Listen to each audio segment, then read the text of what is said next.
Yeah, I have to go back to Seattle in the morning. At 8 a.m.? Yeah, me too. Are you staying at the hotel? Yeah.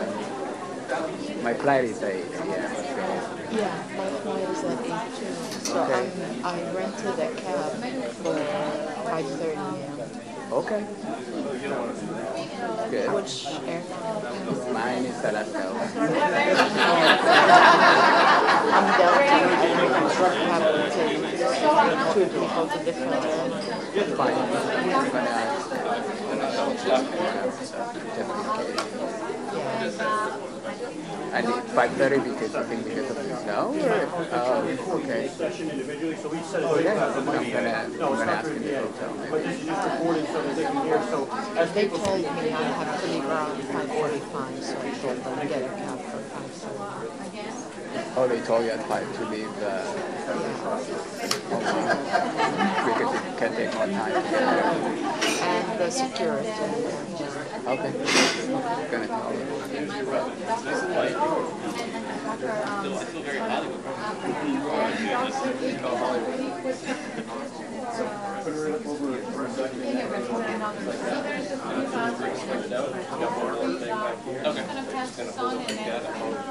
Okay, because the thing is that they are not gonna make any movies.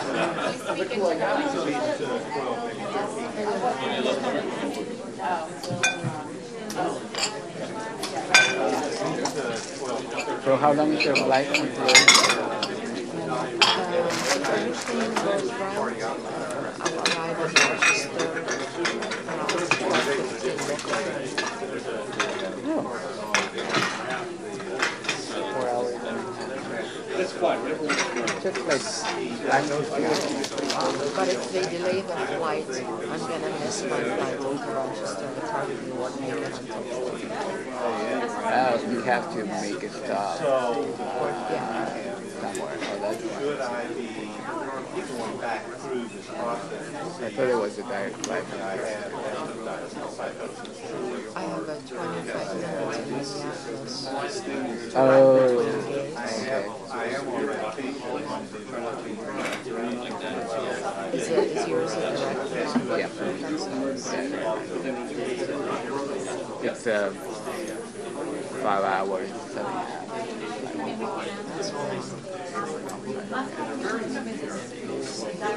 I have a long book.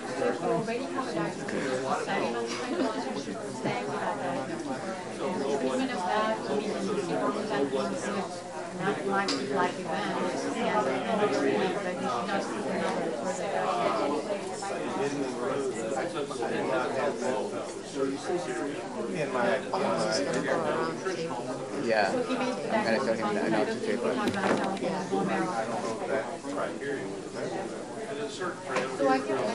So you basically have to. Yeah. Yeah, I used to do research. I lost all Yeah. I'm an investigator, so I'm applying for grants right now. Good luck. Yeah.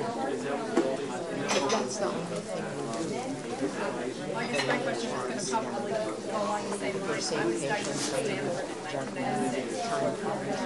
Right. You have less time to do it. less time to write. Yeah.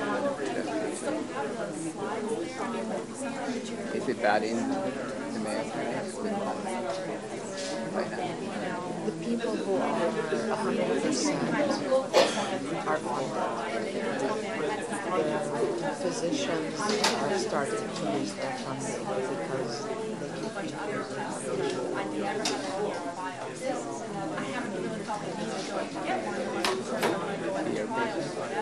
I thought he was waiting for us.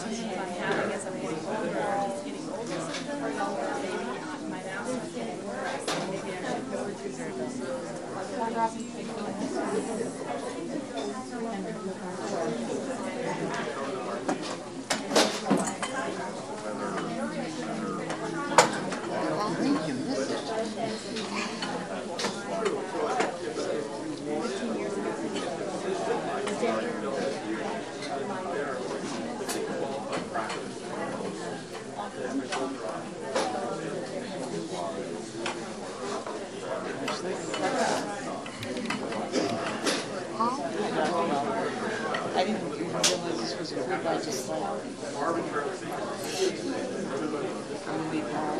Hi. Good to meet you. Heard history. And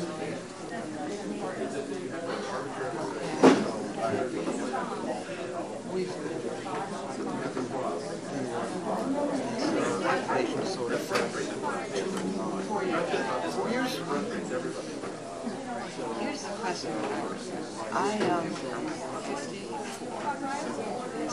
Having anaphylaxis when I was a kid. A lot. Maybe once a year. Strange allergies, but they were never sneezing. You know, I never blew my nose or anything, so I used to have brain fog in my class. I'm very smart. I get to the classroom and it's very foggy. Massive headaches, near fainting spells, and allergies because I never sneezed. You know, I didn't have red eyes or anything like that. And a couple times, nobody ever sent me anywhere for the anaphylaxis. They gave me the EpiPens, but I didn't have normal anaphylaxis. I was flushing, but I had to go to bite, so it was basically eating. Yeah, it doesn't work. And then I got to high school and I didn't hear anything. Dizzy, you know, I used to get all A's, and then I went to chemistry class, and I flunked because every time I got into chemistry class, I got so sleepy, and my brain would go into a fog. Typing class with the old keys and petrochemicals on the I'd be fine. I'd sit down at the typewriter, and I'd start to feel like I was going to pass out. Nobody believed me, of course, because there was no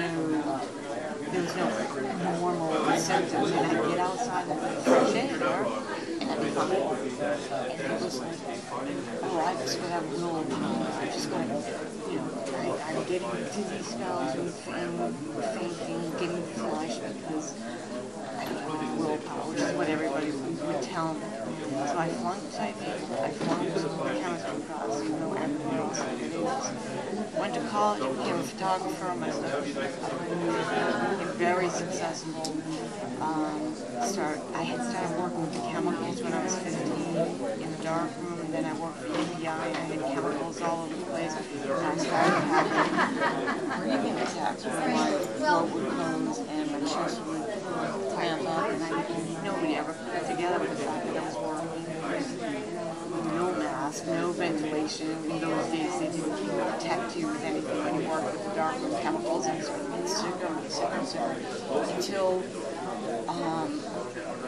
you know, there I was in the middle of a successful career, and I just started fainting all the time.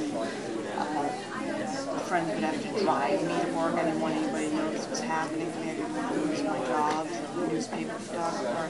I started collapsing in the buildings I was going into. And then finally my photo editor, he said, if you don't go to the hospital anymore, we're going to keep you here, you're too sick. I went to labor. And in the end, you know, I did skin tests when my throat swelled up and my tongue swelled up, and then I started getting shots for I don't really remember what. And I'd go into anaphylaxis from the shots, and they wouldn't believe me that, you know, I'd have delayed reactions out of me, and my tongue would swell up, and I couldn't breathe. So I gave up on the whole thing. And then it led to, you know, I went through a group and lived on an island for a while, then went to chemicals and really started to repair my health. But the whole time I still never knew what was wrong. I didn't know it had to be in my head, it had to be something. You know, and I get these neurological symptoms that irritability, just unbelievably irritable and, you know, anxious all of a sudden out of nowhere. And my stomach would swell up like I was pregnant, and I get pains, and I get nausea. And then on the outside of the beach, it would all go away. So even I thought, oh, this must be, you know, I'm not shy, I'm not nervous, I don't know why it's suddenly. So again, it's considered, at that time, nobody would believe it was anything wrong with me, including me. I I believe, and I set myself to psychiatrist and everything. I must be insane. I'm around this, and then I get these angry feelings and these agitated feelings. Well, eventually, I realized that I was chemically sensitive. In addition to whatever allergies, and eventually Mast Cell type thing I had, I was chemically sensitive. I started to put together, every time I'm around a petrochemical, if you go to fill the gas tank, I get, these angry feelings, and then they settle down once I get fresh air again, or so I went through this long period of time where I just didn't want to tell anybody because nobody believed in chemical sensitivity. It was like, this isn't true, there's no such thing. So I kept it to myself. I would work and just find ways to get back, make sure I had control of my environment. So instead of being a newspaper photographer, I started working for myself so that I could choose the environments I was in. But eventually there were really no environments that I even could be in. And then I would have anaphylaxis 4 times a year during this whole period from 20 to 45. Would take sometimes 8 Benadryl, 10 Actifed a day, 6 Adiraks. I mean, you get drowsy. I mean, I have friends who takes a Benadryl to go to sleep at night, or an Atarax. You just pass out in 15 minutes. I can pop these things like Pez, nothing. There is help, to the point where my throat will open up and stuff after 8 or before and gargle directly on my throat. But I seem to have a tolerance to it, and I see Dr. Costello, and she said, and Dr. Hamilton, because there's a lot of gastroenterologists. They said my receptors, my histamine receptors are burned out because for so many years I had to take so many. So, like, I take ranitidine and it worked at first, but now it's great.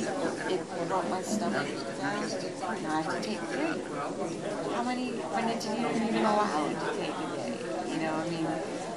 Is there a danger? Because I won't, like, when I have the anaphylactic type attacks, they come in waves, and I'll have the first one, and it's second one's 3 hours later, as soon as the antihistamines, the antihistamines, even at that dose, leave my body for 12 or 15 minutes at a time, and then the attack will come in, and the third round, I really should go to the hospital, but they're not going to keep my doctors, they don't bother, they're just going to kill you in the hospital. Sensitive to chemicals, they won't go to your chemical sensitivities, they'll treat your anaphylaxis in a standard way, which it is, and you're just going to end up back there the next day. So I have to take the EpiPens on my own, and I don't even get jittery.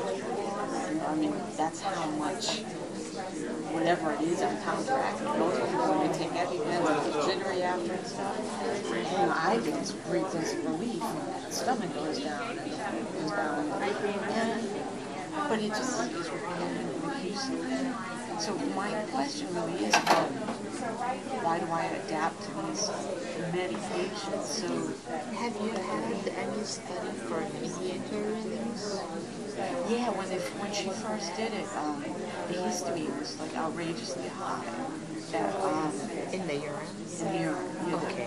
Yeah, and it was like, and then she did the RAS test because she sensed that I had, because most of my anaphylaxis, my chemical sensitivity is very different symptoms. They're mainly brain fog, pain, joint pain, gland swelling, but the anaphylaxis was happening mainly when I would go to bed. And number one, I thought it was because my adrenaline went up. And when I'm hyped up, I can often ward off an attack until I relax. Violently allergic to this. So I thought never was a problem, and then it became a problem. right, I was never allergic to dust mites until 4 years ago. All of a sudden, I became violent. So I would sit down to meditate. I do TM. I've been doing it for 10 years. Sometimes I could stressed all day, I'd be fine. I would finally sit down at the end of the day, I'd do my TM, really chill out, and all of a sudden, boom, I'd get tachycardia. And it felt like my heart stopped while I did eventually get work done on my heart, and I was. They put a thing on, a belt on, and that big boom I was getting, and then within 5 minutes, I'd go into full, it would start here, swelling, go up my esophagus, go up my windpipe, and then it would go to my throat, and my tongue, and the side of my face, and I'd swell up on the left side of the face, and then the eye. It worked backwards. Most people seem to work down. Or if I scratch my eyes, when they hit you, it can work its way back down. So, you know, I thought again, I was pretty good at smashing my chest. Well, it was a tachycardia. And every single time that I had that tachycardia, it presaged an event, so to speak, a 3 hours drop in the Benadryl, and then so what I was told was that it really wasn't, so they wanted to make sure my heart was okay, but they said, no, the heart is doing that because it's a sign of the major allergy hitting.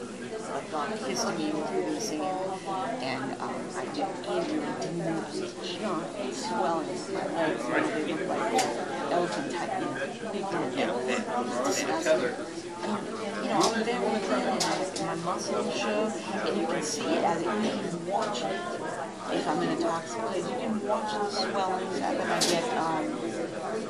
Hives. It's more angioedema. No, but this happens every time I'm in public. Is it getting worse? I started to flush. And this happens all the time. It happened since I was a little kid. I'm not tense, I'm not anxious, I'm not nervous. You know, it's like, I should have died a long time ago. It's a miracle I haven't died because I've had no help. So this is not happening because I'm anxious. It's happening because I'm in an environment and I'm relaxed. You know, hives sometimes. If I get a spider bite, I go into anaphylaxis, and I get a hive from that. But most of it's angioedema. It's under the skin. The swelling is in the base chest, and you can feel it. Do you have pictures? Yeah. Not with us right now. Okay. My legs. We did work because nobody would believe that. This is my, and see the thing is, if I show somebody my legs when they're swollen, they just think, oh, that's the shape of her legs. You know, some people have fat tissue deposits and everything, and because it's not red per se, they just assume, even though Dr. Mast Cell believes it, and she's seen this for a lot, it's my knees fill with fluid, so my whole body just fills, and after I have an attack, I pee for like an hour. And have anybody checked your eosinophil during those attacks? Eosinophil? In the blood? No, not during an attack. All my blood work has been done not during an attack because my veins are right. I spin the veins. She lets the amount of blood work build up and goes, you know, a couple of times a year.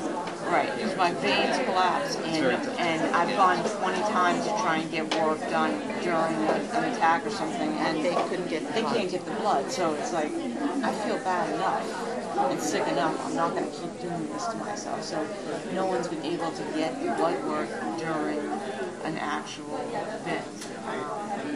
I'm about to have endoscopy, colonoscopy, stomachoscopy with Dr. Hamilton, who's delightful, and they're going to scrape everything and biopsies to see if he has eosinophils in his esophagus, so he's being tested right now, coincidentally. But I feel so, like, I don't feel like I fit in with this group because most people here don't have, like, plain allergies, and most people don't have chemical sensitivities, and I have all three. I have mast cell disorder, which is very obvious by my symptomology. that I don't have, just regular reactions. Dr. Costello was saying yesterday she has a patient who gets hay fever, during seasonal allergies. Well, because an active, he has seasonal allergies. He's not bedridden. I'm bedridden because my stomach is so swollen during graduate season that I'm actually gagging and throwing up. But I'm not sneezing at all. But it's definitively rag. It itches in the corners of my eyes. And if I scratch my eyes, man, my whole body will go into angioedema. And then after graduate season, it's done. But because it's so atypical in the way it manifests, and it seems so, this can't really be happening to this woman. She's so well-spoken. How can she have brain fog? How can she claim she has brain fog when she can be in a public place and be speaking clearly? Well, I do it because if I had to learn how to turn it on, pick up my adrenaline, and talk in the 5 minutes I have to talk and get something done, I'd be homeless. I have no family. I have no one to take care of me. So I have to put on kind of this act. But in a way it works against them because you can't really, it doesn't make sense because they don't see what I'm saying. They see a vibrant, attractive, well-dressed or funky dressed or whatever.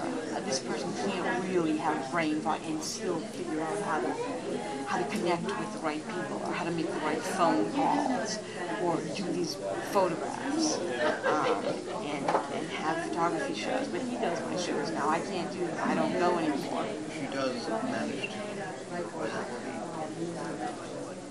put on the public face.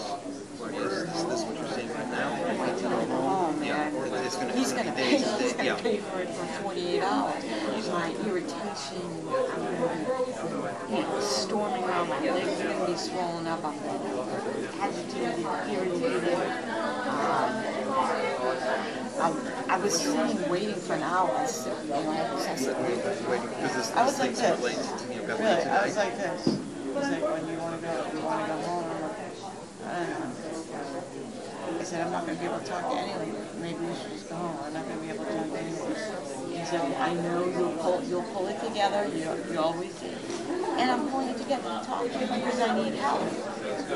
But basic muscle. I'm getting sick. I'm getting older, and I'm not going to keep being here. My health is starting to deteriorate in regular, normal ways that people do as they age. We have to go. I keep being in the doctor's office. The smell of that Purell. You can die from that stuff. And it's in an unscented environment, and I'm like, I need to sit in a separate waiting room now. By the time I go to the doctor, I'm not going to be able to speak if I don't get away from the carpet fresh and the Purell, so I hide in the bathroom. And I think originally we were going to And just wait it out. Or I don't go to the doctors, and I don't, I go for my mammogram, I wait till the last second, he calls me, I run up, I just let my mammogram.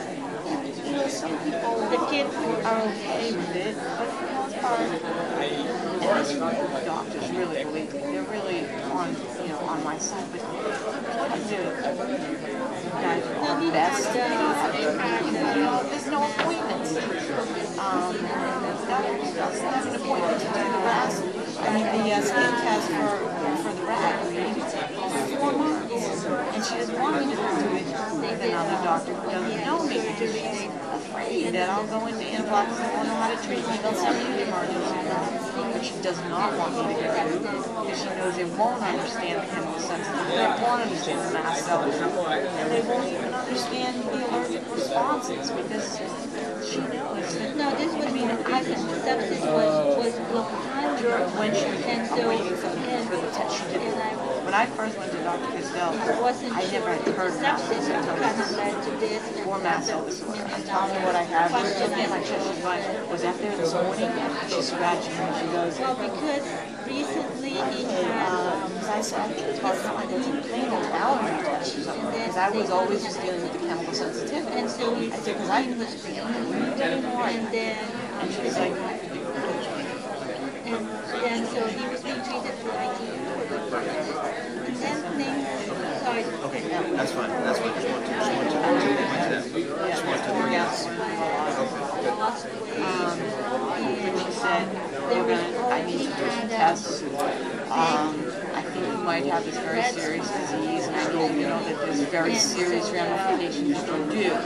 But I'm not going to your allergies. There's no keeping you testing for your allergies, because if you have this condition, which I suspect you do, there's much, a much different protocol that went in. And I said, don't tell me what it is. Just take the test. If I have it, we'll discuss it, because I don't, I'm not a, I'd be scared. I've lived through so many horrible things that it's like I've learned. If I have to deal with it, believe me, I will be on board. I will learn it from A to Z.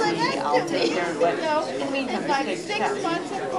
So she did that CT test, and I was getting sicker and sicker and sicker, and I was laying in bed, and I was taking like 20 Benadryl a day.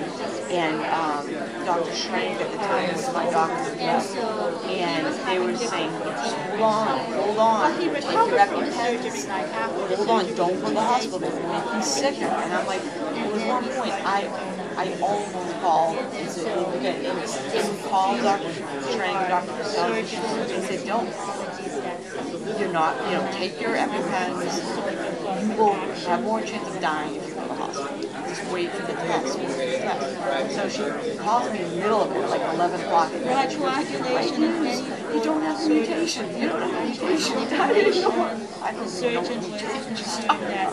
I'm saying, that sounds great. No, and she's like, oh, really? It's ridiculous. You don't have a mutation. And I said, okay, but I'm bright red. I'm totally full. And then she said, okay, so now we're going to start doing the urine test. And she worked her way backwards. And then she guaranteed thought that's what I had. And then I went to see her 3 weeks later, and some other doctor came in and she said, I'm sorry, she's really busy, but you don't have a mutation. You don't have a mutation like that. That's great. And I'm like, and I'm talking about, but I'm really glad I don't have it, so what do I do next? And he said, well, I know she'll probably now want to do urine tests and blood work. So the first set of RAS tests came back that I had to be fine with dust allergy. Like, not everything else was negative, and these were like the highest you could possibly have. So that put together why it's happening at night, when I don't have a couch, so I'm sitting in a bed that I get no watch. So we've been trying to deal with this dust allergy, which it's been a year, and you were afraid to give me shots because I would react so strong. We started the shots. I seem to be doing very well. They started me at 1/1000th the dose. 2 weeks ago, I had a wheel this big, and I started to have some systemic symptoms. So she put me on hold, but she can't see me for 2 weeks. She's so busy. Exactly, and I think that's kind of where I'm going to be understanding how we could, before I even get, she said it's going to take 5 years to get you're just kind of results. stable. And we got started, and she's so busy, she can't start it, and she won't let me, she says, the doctor, just she won't let me go there. She said, you guys do something else. I want to see you personally. Well, I can't wait. I just feel I've lost my whole life. I used to, even 4 years ago when I started full time, 2 or 3 times a day, and I didn't see her for 2 years after that. I don't have a life. I can't go anywhere. This is the first time I've been in a public place outside of a doctor's office in 2 years. Everything I do is related to my health. I have to either be in the woods in the winter, where I feel great. I mean, literally, if I could live in an igloo with no dust and no ragweed, I become a different person. You put me in the room, you know, by the end of the night, I'll be like rocking with the pain so bad, and I'll be gagging, and all this gas will come out of me. They did a sonogram on my gut. They couldn't even see my pancreas because the gas was so filled in my abdominal cavity that they said we can't really see it, you know, and the tachycardia, my heart rate is so high from the allergies that they couldn't do a stress, they did a stress test and I was fine, but they said it's not, you can't really prove it because her basal heart rate is so ridiculously high. My basal temperature is 96.8. You know, I mean, so I've got like all these real anomalies. I feel so huge about it because I'm listening to him going, you sound like a crazy person. But I'm not. And I think I'm she's been working with me for 5 years. They have a lot of subjects to study. It's crazy. It's like living in a Fellini movie that you can't even believe that it's happening. You know, it's like, if it wasn't for him, I would be good to kill myself because I have, number one, I know, but, you know, he keeps me going because I laugh,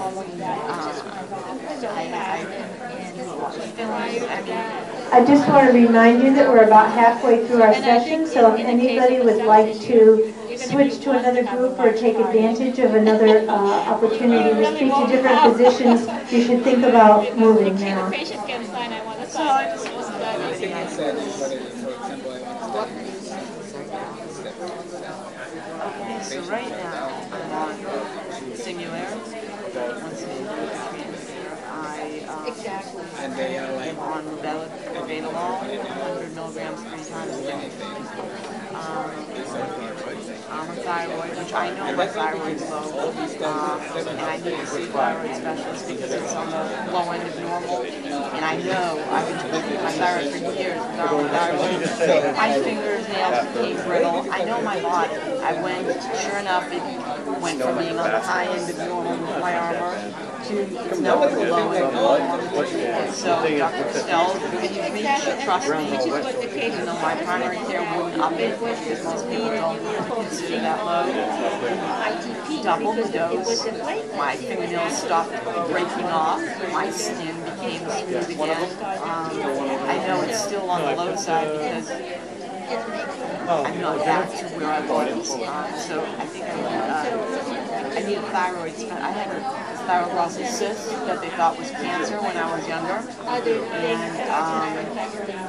I've never been to a thyroid doctor since then. You know, I think I probably should get a thyroid workup because my thyroid perhaps was treated by somebody who might experiment a little. Maybe if you've got some of the other stuff, which, you know, my body could handle things a little better. Every doctor who has been great has said, my God, you're amazing. You totally self-diagnosed. I trust you totally. You know, I've never seen anybody know their body so well. I'm not afraid. I'm not afraid I'm dying. I'm not a hypochondriac. If I die, to be honest with you, I'm going to go. What's that? And I think with regards to hematology, they start treating them with now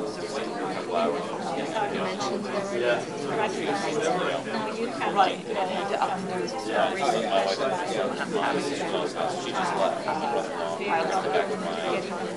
mother-in-law's house. his assistant personally But they live 5 minutes across the street, so they had power at their house. if they have questions, So you're not Yeah, so my wife's going to take it's right there. I don't even know if still back up there right now. my nose swells, and my chest clamps. Sudafed is the only thing that helps me breathe. I think it's because it's a vasodilate. There's limits. And like I said, my nose isn't dripping, it swells through.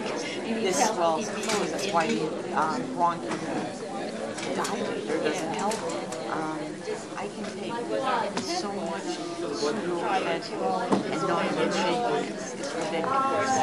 You know, it's shaking like a leaf. Learn more about it, but everything That gives me really, or accident, multiple accidents, there was soothing and little. Excuse me, Regina, are you in here? but I appreciate all the.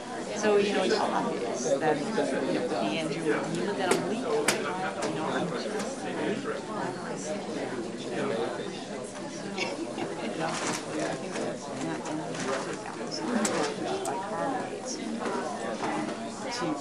Now, are you flying tomorrow? burning my desk. What are you eating? You're not eating anything. Such heartburn. I hope that by the afternoon it will be okay, because my flight's not from 5 o'clock.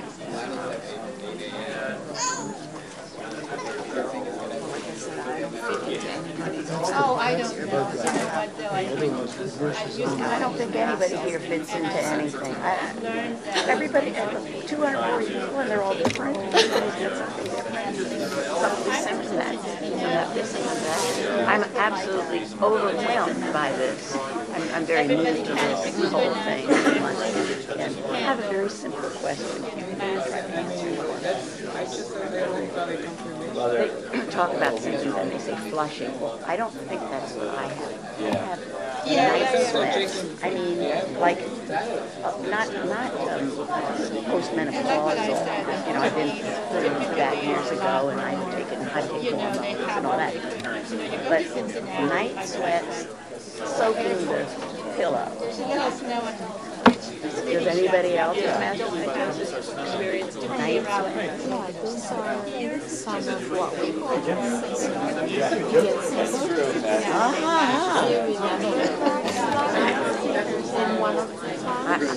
Too much information overload for me to remember which slide you're talking about. Go ahead and tell me. some people have extra symptoms. Others have the simple flushing, diarrhea. Right. I have diarrhea, fatigue, because I have the anemia and the bad blood count and all that. Fatigue, diarrhea. Why don't you tell her about the thing that nobody else has mentioned, is these unbelievable chills that you get? Well, I want to get through the sweats first. So these night sweats where I'm just, my neck, I'm soaking wet. Those are prioritized Right. and the chills too. And the chills. It's funny, about 5 or 6 o'clock in the evening, it starts in here.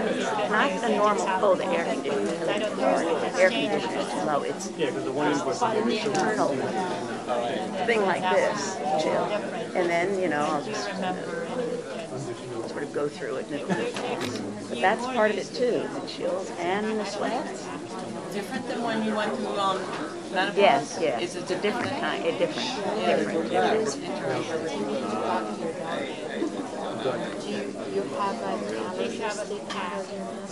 No. It's a hematologist. I went through the usual hematologist. Know about these symptoms and it's a huge factor about this. I not understand the chills and the shakers, but I do think you and I'm the worst patient he's ever seen. So I'm we're flying blind. So when we said to him, we think maybe we should go to the Mayo Clinic or maybe to somewhere. He said, absolutely. In other words, he's ready. He's ready for us to He wants a second opinion. He's ready for us to move to a specialty place because he sort of admitted that he can't handle this. I guess. I mean, he never said that, but that's the feeling I got. So I mention things to him sometimes it just kind of floats off into the ether. My twins are not for mathematicians. You mean there's something I can do about it? The mast cell needs to be staged. But the one drug I do remember is Addressed as to what type of treatment. Right now, he's giving me, he looked at my Bone marrow. bone marrow. And I went through the 3 different doctors and finally got to him. And he looked at my blood work after they, took the 7 bottles. And obviously my blood work was all wacky. And so he said, I've got to do a bone marrow biopsy. So he did it. Right there in the office. Oh my God, it hurt. Oh my God, it hurt. With nothing. I had nothing. No. So he did that. He said, okay, come back in 3 weeks. So meanwhile, 3 weeks I'm sitting there. So I come back 3 weeks and he goes, oh, you have mastocytosis. And I go, what's that? And he said, it's a rare blood disease. He said it's incurable, but it's treatable. And I have a drug for you. It's Gleevec. Now this is the whole story. You have mastocytosis. Here's the drug. And here's the prescription. So come back and see me. Some people are a little diligent. I don't. That's what I've been. All this stuff, and I've got it all. And I've looked through all my. I go to every doctor and I say, give me a copy of that. I've got a copy of my bone marrow paper. I've got a copy of my blood. I get everything from them so I can kind of look at it. I've got a whole file here of every Whatever. test, Anyway, I've searched everything through here. I can't see anything that mentions that D816V or the mutation. So that's going to show up in the bone marrow papers, right? Not the blood work. If they did it. She doesn't, we can't find any mention in there of tryptase either. Yeah, it does somewhere. But it doesn't tell how mention much, it someday. just says Yeah. something, but it doesn't tell Yeah, what it the does what the somewhere. quantity is. They might not have done the mutation analysis. I think not. It just says cells positive for tryptase, CD117 and CD25, and marked eosinophilia. Yeah, my eosinophilia numbers were like 1,400 or something. Way off. They still are. Nothing's Florida. And since I've been seeing him for 6 weeks, none of my numbers have improved. None of my blood numbers have improved. So, yeah, so anyway, this is where he got it from. He said, oh, you have mastocytosis.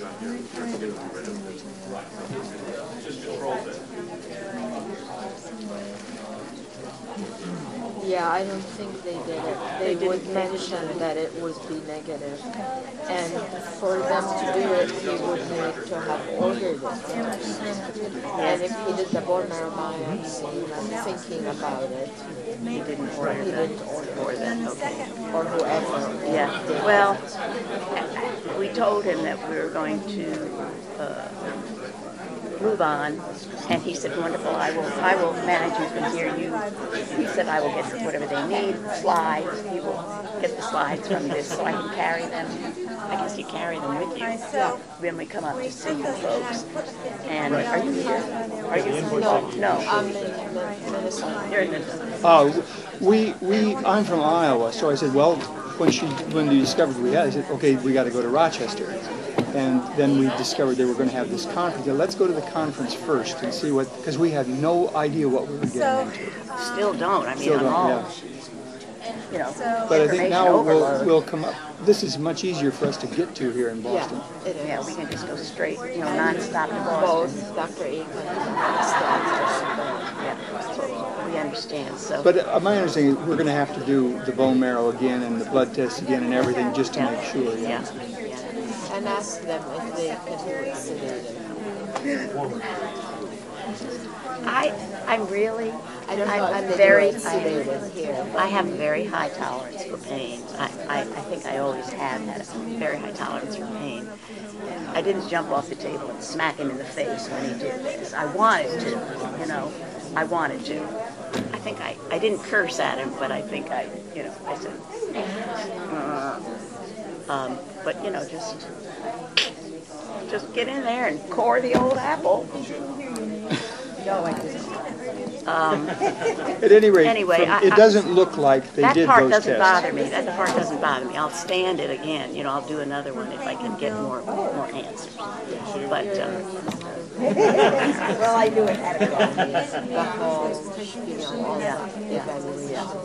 But you know, I feel fine. I feel really good. I had these one or two odd symptoms. You know, the diarrhia comes and goes, and the anemia. I suppose makes me fatigued. Every now and then I was sitting in front of the computer one day and I actually dozed off and I thought, this is not good. You know, that kind of fatigue. And then, what else? That's about it. You asked for this. Good. Thank you. I don't really have that many symptoms from all these other people. What else do I have? And these night sweats. So good. I'm glad that. Well, your weight loss is kind of under control. Yeah, my weight loss is pretty much under control.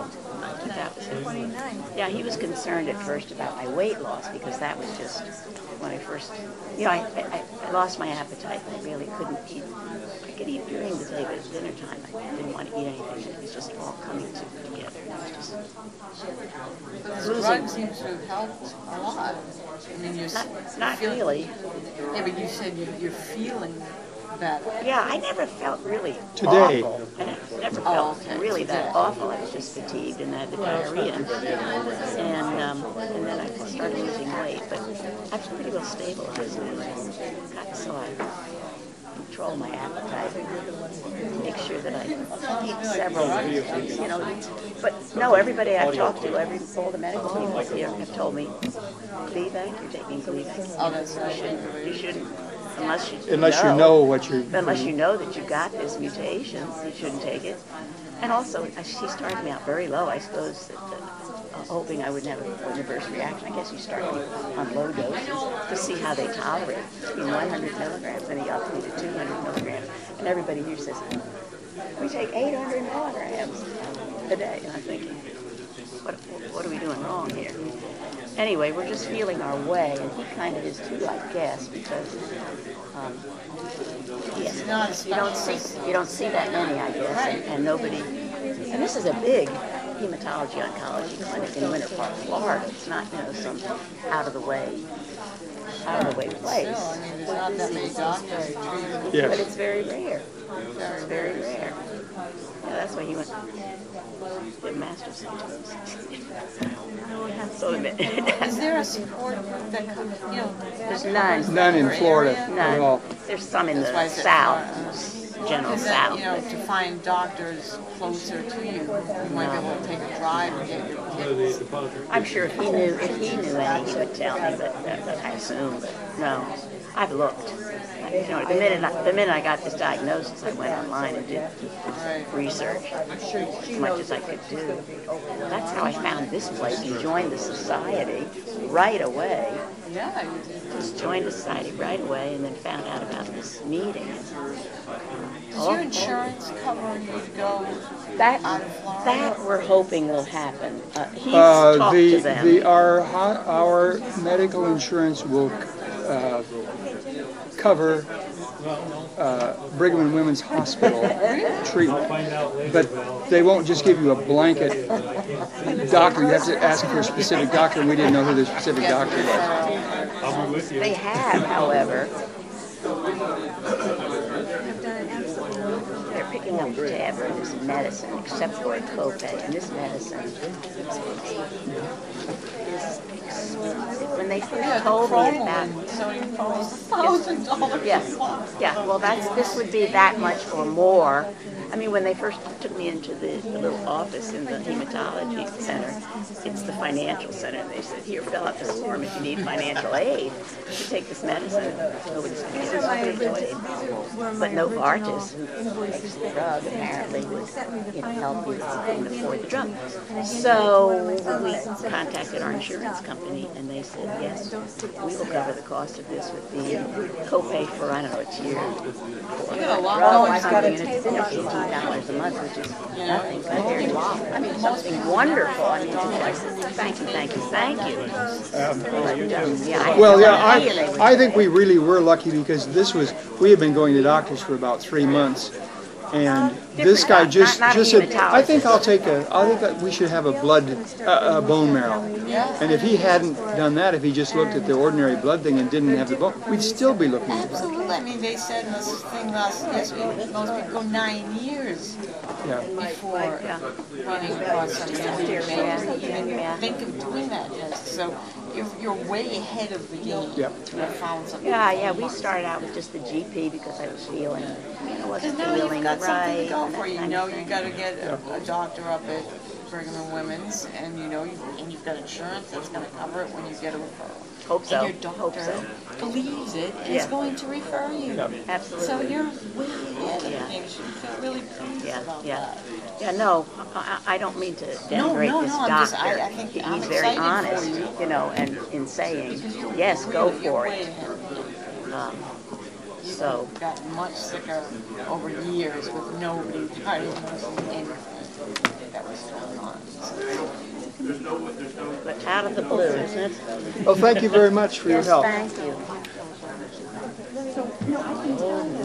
Dr. Riley's looking for a question, something about finding out about mastocytosis. Yes. What is your question? Well, when you run across a person that has a lot of difficulty moving and this type of stuff, when do we refer them to you or send them your direction, I guess? Anytime. Anytime? Yeah. It's just one of those things that, how closely is fibromyalgia related to mast cell disease, I guess, is another question. Not that I know of. Not that you know of, okay. Just curious, that's all. Yeah, it's totally different ballgame, and we don't really know much about fibromyalgia. And it is more in the realm of rheumatology than the realm of allergy. But like MS and fibromyalgia are just totally different animals. Yes, they are. Okay, it's like apples and oranges. Learn a little bit of this. Do you have them in clinic number if you want their referral? I've got your department's number, yes. Okay. See, my case was actually confirmed with mail. So. Okay. So that's, and my case was totally discovered by accident. Didn't know what else to do, so we did a bone marrow biopsy. So thank you so much for doing it. Explained so much. Yes. My pleasure. So your group is kind of small, huh? Yeah, it's kind of small. Oh, okay, good.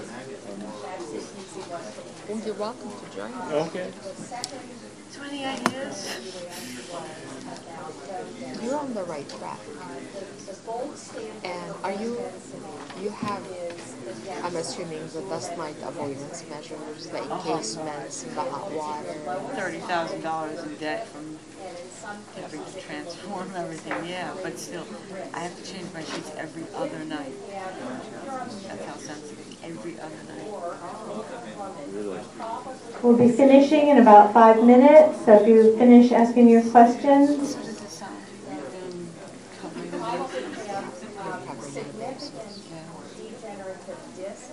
You're doing the right stuff.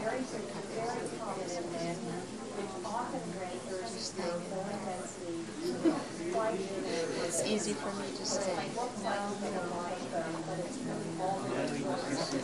Your patients start for something, so I know it is tough for you. I know it is tough for you. Is this, how long have you been working with the Mast Cell issues? With the Mast Cell, just 4 years. I used to work with immunodeficiency before that. Well, you're having stuff tomorrow, but there's obviously... And you're considered So an I'm here. allergist? My lifeline button. So do you work a lot now with Mast Cell stuff, or? And so there's like fire trucks. Interesting. Sounds like cutting edge. Where's your office? My next neighborhood. At Maine. Oh, you're at Maine? Rochester. Okay. With Dr. Butterfield? Yeah, right next to each other. Oh, really? Yeah, I heard a lot about it. Somebody came up to me. Oh my goodness. One of my photographs is a very large blue picture with a dog. That was up there. And when it first came in, the first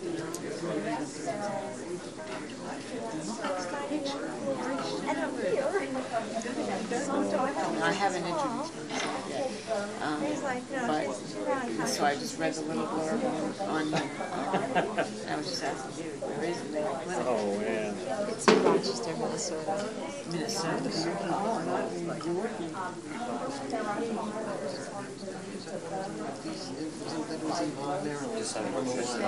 NIH. Okay, that's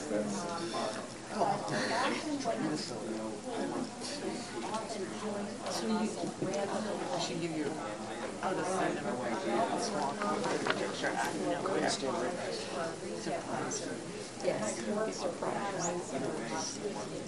But I miss, because I can only stay for a couple hours, I miss Dr. Toes from Spain.